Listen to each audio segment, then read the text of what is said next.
Hello students, last class में हमने valence bond theory और वैलेंस बॉन्ड थ्योरी की कमियों को डिस्कस किया।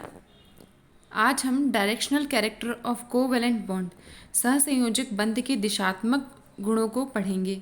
ठीक है। हाइड्रोजन अणु की संरचना भली भांति समझने के लिए 1931 में पॉलिंग और स्लेटर ने क्या किया, करेक्शन किया, और उस करेक्शन के बाद हमें बॉन्ड लेंथ और बॉन्ड एनर्जी की सही व्याख्या कर पाए। दो परमाणुओं की नाभिक को जोड़ने वाली रेखा बंध की दिशा को बताती है, अतः परमाणु के बंध निर्माण की दिशा का ज्ञान होने पर आणविक संरचना बताई जा सकती है।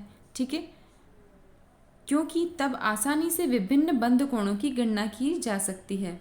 पॉलिंग और स्लेटर ने सहसंयोजक बंध निर्माण तथा उनके दिशात्मक निर्धारण के लिए निम्न सुझाव दिए। ठीक है, वैलेंस बॉन्ड थ्योरी को जो डेवलप किया है वो पॉलिंग और स्लेटर नाम के साइंटिस्ट ने किया है। उन्होंने क्या किया कि कोवैलेंट बॉन्ड कैसे होते हैं, डायरेक्शनल प्रॉपर्टी वाले यानी दिशात्मक गुण वाले होते हैं। तो उनके जो दिशात्मक गुणों को पॉलिंग और स्लेटर ने बताया और उन्होंने कुछ बातें बताई जो इसके निर्धारण के लिए ज़रूरी है। फर्स्ट थिंग है कि सहसंयोजक बंध कक्षकों के अतिव्यापन से बनते हैं तथा जितना अधिक कक्षकों का अतिव्यापन होगा उतना ही सबल बंध बनेगा। इस प्रकार बंध सामर्थ्य कक्षकों के अतिव्यापन बढ़ने पर बढ़ता है।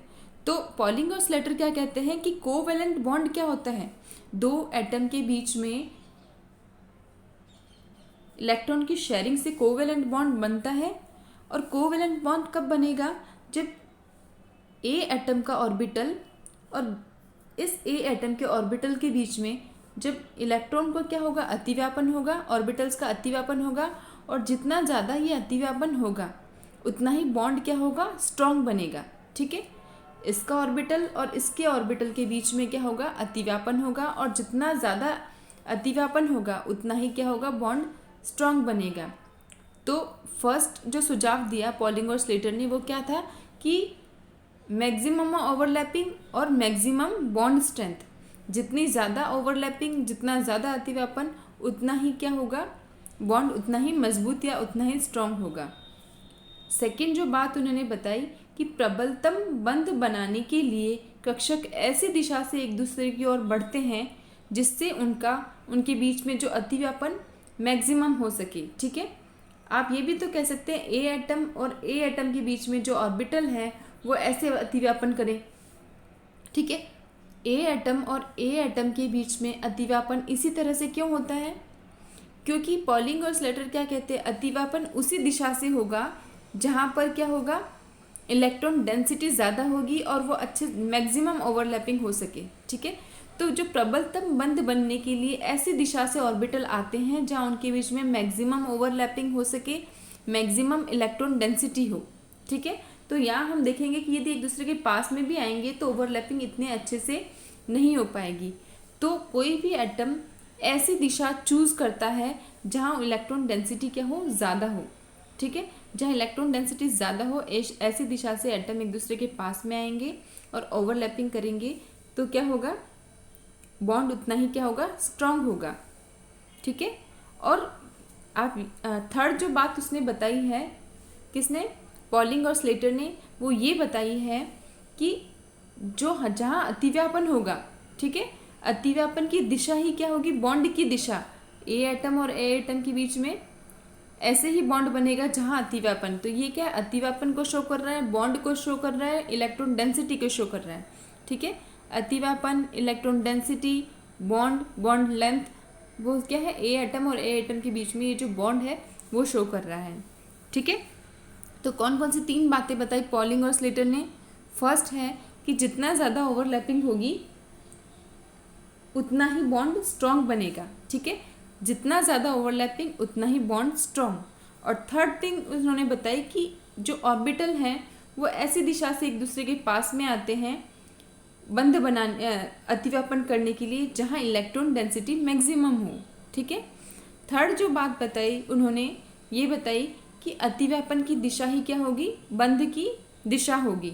ठीक है, तो ये तीनों बातें आप ध्यान रखना कि बॉन्डिंग कोवेलेंट बॉन्ड के दिशात्मक होने के लिए 3 रीज़न कौन कौन से हैं कि कोवेलेंट बॉन्ड में ऑर्बिटल ऐसी दिशा से एक दूसरे के पास में आते हैं जहाँ मैक्सिमम ओवरलैपिंग हो सके, और यदि मैक्सिमम ओवरलैपिंग होगी तो बॉन्ड उतना प्रबल बनेगा, उतना ही स्ट्रांग बनेगा, और अतिव्यापन की दिशा ही क्या होगी, बॉन्ड की दिशा होगी।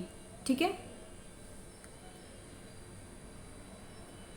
एस ऑर्बिटल की दिशात्मकता, एस कक्षक गोलाकार होने के कारण किसी दूसरे कक्षक से हर दिशा से सामान्य रूप से अतिव्यापन कर सकेगा, अर्थात बंध बनाने के लिए एस कक्षक किसी विशेष दिशा को वरीयता नहीं देते।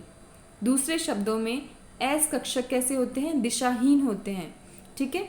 एस ऑर्बिटल कैसे होते हैं, आपको पता है एस ऑर्बिटल गोलाकार होते हैं। ठीक है, गोलाकार होते हैं, इसलिए इलेक्ट्रॉन डेंसिटी किसी पर्टिकुलर डायरेक्शन में नहीं होती। ये प्लस साइन इलेक्ट्रॉन डेंसिटी को बता रहा है कि कहाँ इलेक्ट्रॉन डेंसिटी है ज़्यादा होगी। तो एस ऑर्बिटल गोलाकार होने की वजह से इलेक्ट्रॉन डेंसिटी चारों तरफ क्या होती है, बराबर होती है। इसलिए एस ऑर्बिटल किसी भी डायरेक्शन से क्या कर सकता है, ओवरलैपिंग कर सकता है। इसलिए हम एस ऑर्बिटल को क्या कह सकते हैं, दिशाहीन भी कह सकते हैं कि एस ऑर्बिटल क्या होता है, दिशाहीन होता है, गोलाकार होता है, इलेक्ट्रॉन डेंसिटी सभी और क्या होती है, समान होती है। इसलिए एस ऑर्बिटल किसी भी दिशा से क्या कर सकता है, अतिव्यापन कर सकता है। ठीक है। अब पी ऑर्बिटल की यदि बात करें, पी ऑर्बिटल की दिशात्मकता की, तो किसी परमाणु में पी कक्षक परस्पर लंबवत होते हैं, पी एक्स, पी वाई और पी जेड। ठीक है। इनकी जो लोब हैं वो एक्स एक्सिस, वाई एक्सिस और जेड एक्सिस पे पाए जाते हैं।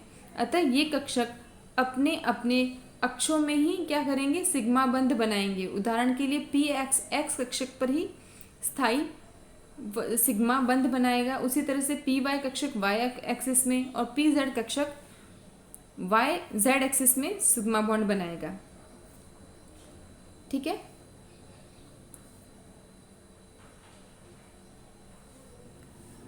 जो पी ऑर्बिटल जो हैं वो कैसे होते हैं, दिशात्मक। एस ऑर्बिटल तो क्या होते हैं, दिशाहीन होते हैं, और पी ऑर्बिटल क्या होते हैं, दिशात्मक होते हैं। क्योंकि पी आपको पता है, P orbital P X, P Y और पी जेड ऑर्बिटल होते हैं। ठीक है। पी एक्स यदि एक्स डायरेक्शन में ओवरलैपिंग करेगा तो ही सिग्मा बंध बनेगा। पी वाई अगर वाई डायरेक्शन में ओवरलैपिंग करेगा तो ही सिग्मा बंध बनेगा।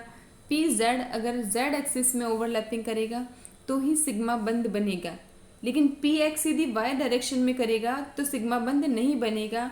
पी वाई यदि एक्स एक्सिस पे करेगा तो सिग्मा बंध नहीं बनेगा, और पी जेड वाई एक्सिस पे करेगा तो सिग्मा बंध नहीं बनेगा। ठीक है। पी एक्स यदि एक्स पे करेगा डायरेक्शन में ओवरलैपिंग तो ही सिग्मा बंध, यानी अपने एक्सिस पे ही क्या करेगा, यदि ओवरलैपिंग करेगा तो ही सिग्मा बंध बनेगा। अपने एक्सिस के अलावा यदि करेगा तो सिग्मा बंध नहीं बनेगा, क्योंकि पी ऑर्बिटल की जो शेप है वो कैसी होती है, डंबलाकार। ठीक है। जहाँ एक ऑर्बिटल प्लस को शो कर रहा है, इलेक्ट्रॉन डेंसिटी को बता रहा है, दूसरा माइनस, यानी यहाँ इलेक्ट्रॉन डेंसिटी कम है। यदि इसको मैंने पी एक्स कह दिया, ठीक है, इस ऑर्बिटल को हमने पी एक्स कह दिया, यानी इसकी कौन सी डायरेक्शन, यदि एक्स एक्सिस पे ऑर्बिटल है तो हमने इसको पी एक्स कह दिया। और यदि इसको ओवरलैपिंग करनी होगी, सिग्मा बॉन्ड बनाना होगा, सिग्मा बंध यानी स्ट्रॉन्ग बॉन्ड। और स्ट्रॉन्ग बॉन्ड कब बनेगा, जब ओवरलैपिंग मैक्सिमम हो। और ओवरलैपिंग मैक्सिमम कब होगी, जब उसी दिशा में ओवरलैपिंग होगी। ठीक है। तो यदि एक्स एक्सिस पे ओवरलैपिंग हो रही है तो ही यहाँ सिग्मा बंध बन रहा है। यदि मैंने इसको पी एक्स कहा और इसको पी वाई कहा, तो यदि वाई एक्सिस पे कोई ऑर्बिटल है तो यदि ओवरलैपिंग होगी तो पी एक्स और पी वाई में ओवरलैपिंग पॉसिबल ही नहीं है।